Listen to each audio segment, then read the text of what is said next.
Today, I have a person who I personally hold in high esteem. We have the pleasure of having Guy Jack from Nairobi.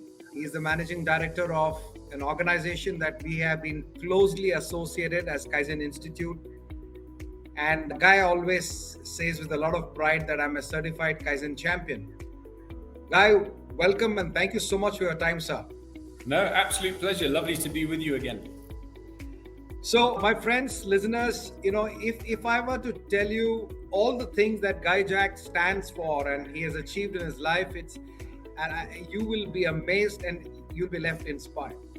And it's not possible for me to recollect and express everything. But Guy Jack was born in Kenya and did his schooling in Kenya, studied automobile engineering from UK, and he has had a phenomenal career. He did some stint as a safari guide, very interesting. Worked in the automobile industry, in the workshop, in the Gemba, with grease on his hands as a service manager. And later he joined the ABM group, which, initially he was managing, focused on sales of the chloride exide batteries. And that he was doing that for several years, and later now he's the boss of the entire group. They are the largest, of course, in batteries, lead acid batteries, but also they are very well entrenched in the solar business in East Africa. And he's a great believer in manufacturing excellence, in Kaizen, which we'll talk about. But apart from that, he's an extremely interesting personal story. Guy was just mentioning to me before we got on the call that I have this problem, and that is I like to be always doing something, be on something new, which pumps in my adrenaline, and I like to do new things and do it very well. So he's very focused on excellence. Look at the spectrum of his interest. He has been a rally car driver and very good at it. He has been among the top 5. He was selected as the top 5 people who finished in car rallies. He has represented Kenya in various international rifle shooting competition, also the Olympics. He is a certified karate coach, so don't mess with him. And his latest passion is flying.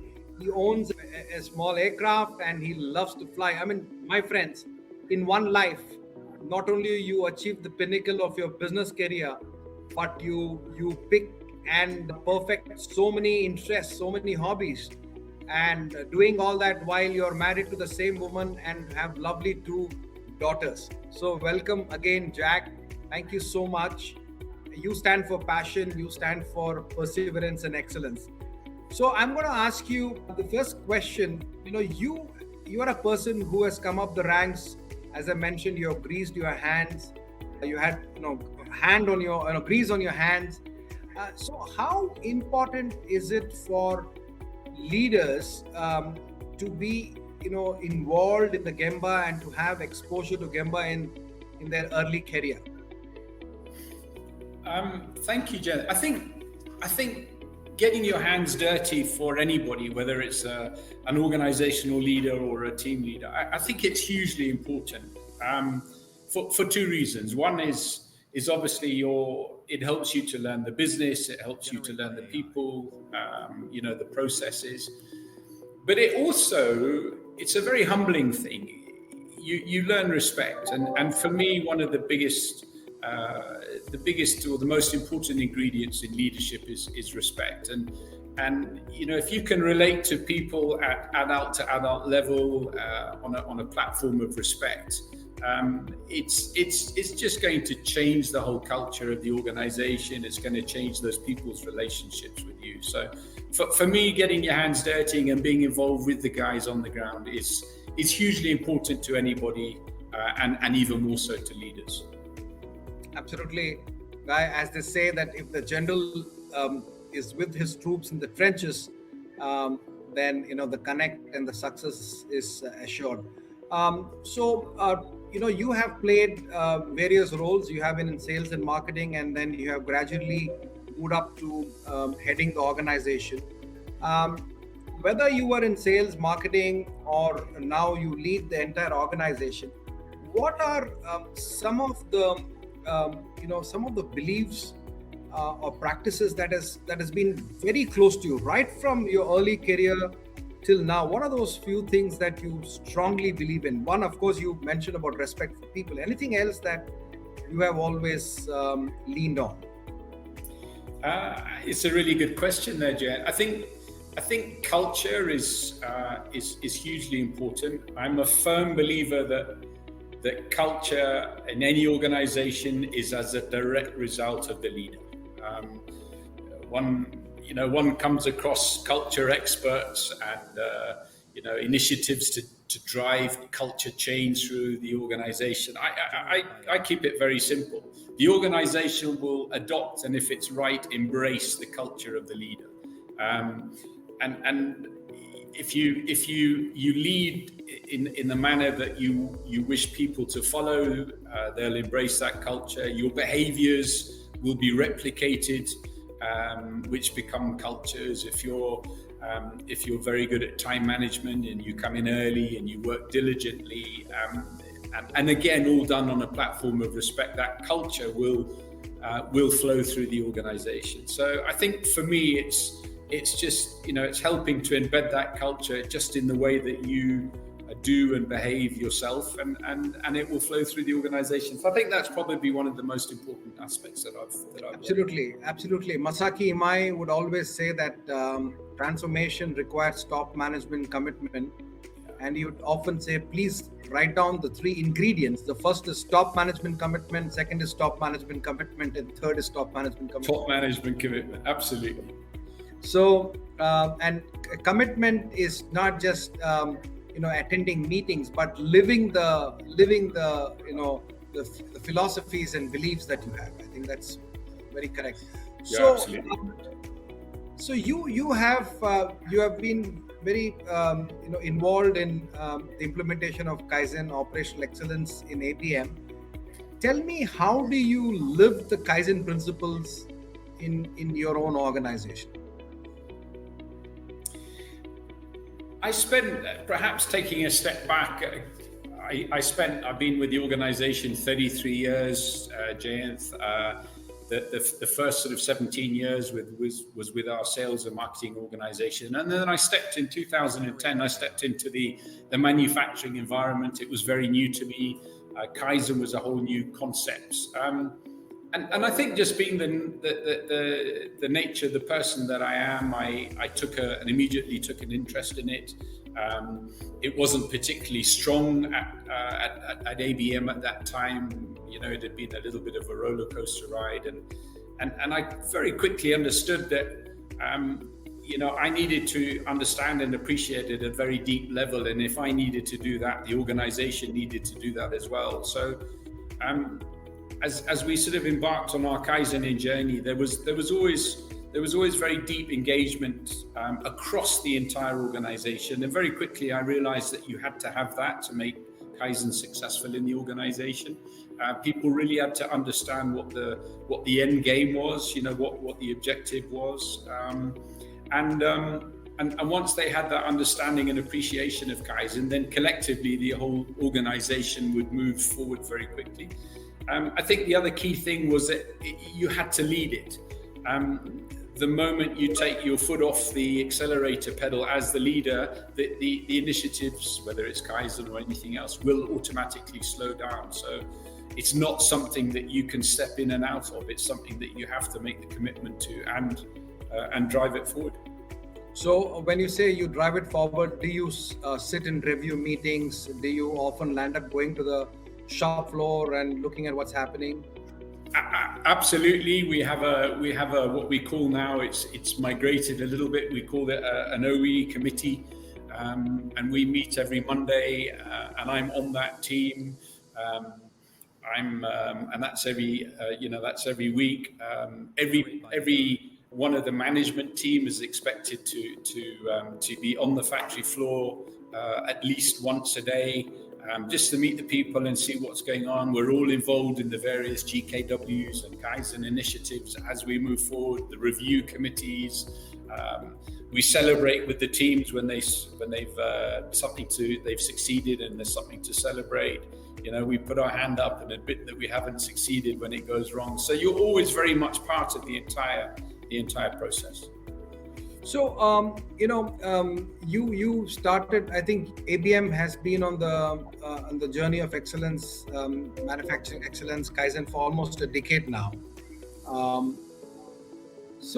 How has this sort of really supported your organizational growth in terms of top line, bottom line? Do you think these practices has a very direct link with the growth that you've experienced? Would the growth curve would it be different if these practices were not present in your company? The answer to that is very simply no. No, the growth wouldn't be there, Jayant. Ultimately, a decent percentage of what we've achieved. We've been on the Kaizen journey since really hard on the journey since 2010. So it's now sort of 16 years. And so much of what we've achieved and where we are has been part of Kaizen. Sometimes it's been difficult because, as Kaizen is not necessarily a quick fix affair. Sometimes it's not a cheap affair, and sometimes it can be a journey without a definitive end. Which is it's a difficult pitch to make to your teams if they can't see a very clear end in sight. So these are all challenges you face. We've had ups and downs, a little bit like a roller coaster over the years. Sometimes we're incredibly vibrant, sometimes it slows, and we have to reevaluate and gather ourselves and pick it up and move forward again.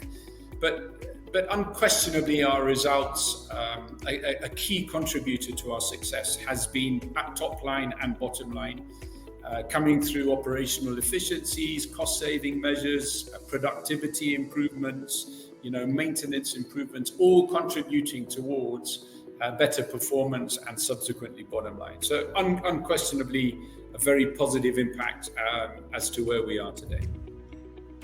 Fantastic. So I'll just switch and ask, of course, your top line and bottom line, the numbers do not lie. The numbers do tell a story. But is there any anecdotes, any feedback, anything that you can draw from your memory where your own team members have come and said something, which has touched you? For example, it is because of because of Kaizen and these practices, our ability to share our ideas, etc., has, our bonding has improved, teamwork has improved. Any such thing from one is from our employees that comes to your mind, and anything that you've heard from the marketplace, like your distributors or your clients saying that, hey, we see a change in the way you run your business or your processes. Anything that you would like to share? I think maybe I can answer the second part of that question first in terms of our customer and our market. We generally maintain a very open door policy to our partners, to industry associates and so forth. So we always have a lot of visitors coming in to see our operations. Right now, we're probably the most automated battery manufacturing plant in Africa. Right currently, with the equipment that we have a lovely blend of semi-automated and fully automated robotic processes. So it's a great environment where people can come in and see what we've achieved with Kaizen and what we're continuing to do, and it becomes an inspiration to them. They want to take back some of those learnings and actually apply in their own organizations. Large-scale customers can come in and see where their batteries are manufactured and the efficiencies that are necessary to achieve that, coming again from Kaizen. So it's always a very positive feedback from the market. In terms of perhaps an anecdote or a story, I think one that really jumps out, and it's a reflection of our culture, is that some time ago, we introduced what we call a cross-function program in ABM. So every single non-production member of staff, so in other words, every single what would be called management staff, have to work a minimum of 6 hours every 6 months in the factory on the floor. And it's logged and it's part of our KRAs. And that's top to bottom, myself included. So every 6 months, you'll find me working somewhere in the factory in a different section, overall on and working with the guys. And when I was doing one of my first cross-function programs, it was quite interesting. I was working at the tail end of the assembly line, and unbeknown to me, the operators all got together at the top end and assembled a battery completely in the wrong way, because my role that day was to check whether it had been done properly or not. And sort of, you could see their faces as they watched this battery making its way down the line to see if they were going to be able to catch me out. And luckily, I was paying attention when that battery came through my station, and I was able to pick up that it had been assembled incorrectly. It generated lots of laughter and patting of backs and everything at the top end of the line. But it just goes to reflect the culture that we have, that to a large extent has been created from our Kaizen journey in terms of openness, honesty, engaging, very little hierarchy in the organization, and it's been a key recipe to our success. Fantastic. So Guy, you just mentioned that, and I'm aware that you've been using quite a bit of robotics, bringing in a lot of automation. So in this world today, which is buzzing with robotics, automation, Industry 4.0, AI, big data, how do you see the blend of the Kaizen way of thinking and doing and all these emerging technologies? How do they coexist? That's a very challenging question. I think Kaizen is obviously all about improvements. And I think AI lends itself to that, because it's, people always out there, people are always very concerned that AI is going to replace people and it's going to create job losses. I look at it differently, and I don't think it will. I think it's more about, it's going to make people significantly more efficient. And I think that same thought process applies to Kaizen as well. You can take the information that you're gathering from your various Kaizen initiatives, and you can use AI to interpret it deeper, faster, more efficiently, to help that journey towards further improvement. And I think the two work well together. And of course, automation is just, whether it was manual in the old days or automation now, there are still opportunities for improvement. There's still opportunities for improved efficiencies, and that comes on the back of Kaizen and now with the support of AI. So I think it's just a great new era for us to get into. So Guy, there's one thing common is you come from Africa, I come from India, and what's common is we are a land of opportunity. We are probably going to be very important in the coming future, and we have some common challenges, whether it is we don't have access to unlimited resources, but we have the power of people, demography, etc. So how important will propagation of these concepts, Kaizen and focusing on quality, in the growth story of African manufacturing or African enterprises? And do you think it's maturing, the adoption is higher? Yes, I do. I think it's essential that improved productivity, efficiency is absolutely essential, whether you're in India or Africa, because the globe has become such a small place now. If you've got connection to the internet and a credit card, you can buy anything you want from anywhere in the world. And so what used to be domestic markets are now incorporated. Global markets are now incorporated on domestic from a sourcing or purchasing point of view. So our markets They can buy from anywhere in the world just as easily as they can buy from us. So we have to step up our efficiencies. We have to get our costs down if we're to remain more efficient. And as you say, particularly Africa, India, they're growing markets. They're considered global opportunities moving forward. But we have to be ever more competitive and efficient if we're going to compete within those markets, even though we're right in the middle of them. So, just tapering off, and so what do you see is the connect between the Kaizen spirit of continual improvement, being close to the Gemba, eliminating Muda, with some of your hobbies? I mean, if I pick, rifle shooting, or now your latest passion, which is flying, how do you see what is the, what is sort of, what do you draw from Kaizen? Probably, again, another very challenging question, Jay. I think probably the need for consistency, which is hugely important to Kaizen. It's and also it's very important to flying or whether you're competing in any top sport, particularly at Olympic level. I think it's A, the dedication, and B, the consistency. Without those two ingredients, none of them are going to work. And I think Kaizen's exactly the same. If you're not at it consistently and diligently and passionately, then it will taper off, rather like those sports as well. Absolutely well said, Guy. And I'm a great believer.